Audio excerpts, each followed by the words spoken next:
Acts 24. 5 days later, the high priest Ananias went down to Caesarea with some of the elders and a lawyer named Tertullus, and they brought their charges against Paul before the governor.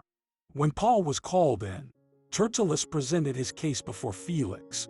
"We have enjoyed a long period of peace under you, and your foresight has brought about reforms in this nation, everywhere and in every way. Most excellent Felix, we acknowledge this with profound gratitude.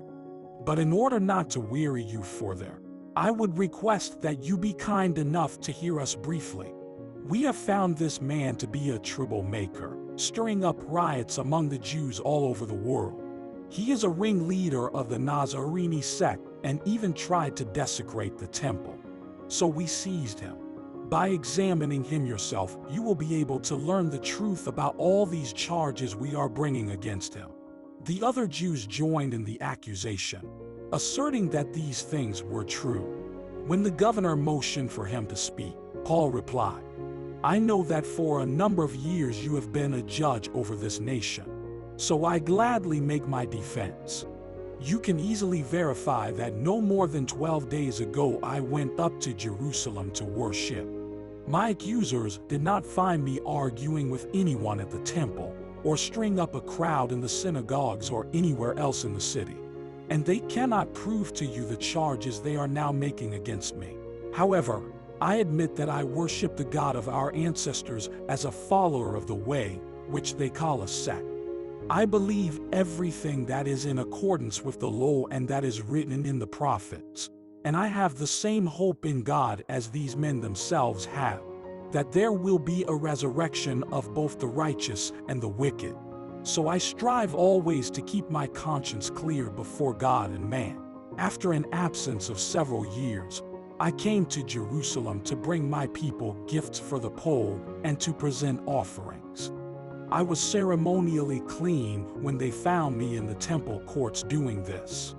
There was no crowd with me, nor was I involved in any disturbance. But there are some Jews from the province of Asia who ought to be here before you and bring charges if they have anything against me. Or these who are here should state what crime they found in me when I stood before the Sanhedrin, unless it was this one thing I shouted as I stood in their presence. It is concerning the resurrection of the dead that I am on trial before you today." Then Felix, who was well acquainted with the way, adjourned the proceedings. When Lysias the commander Comes, he said, "I will decide your case." He ordered the centurion to keep Paul under guard, but to give him some freedom and permit his friends to take care of his needs. Several days later, Felix came with his wife Drusilla, who was Jewish. He sent for Paul and listened to him as he spoke about faith in Christ Jesus. As Paul talked about righteousness, self-control, and the judgment to come, Felix was afraid and said, "That's enough for now. You may leave. When I find it convenient, I will send for you." At the same time, he was hoping that Paul would offer him a bribe. So he sent for him frequently and talked with him. When 2 years had passed, Felix was succeeded by Porcius Festus. But because Felix wanted to grant a favor to the Jews, he left Paul in prison.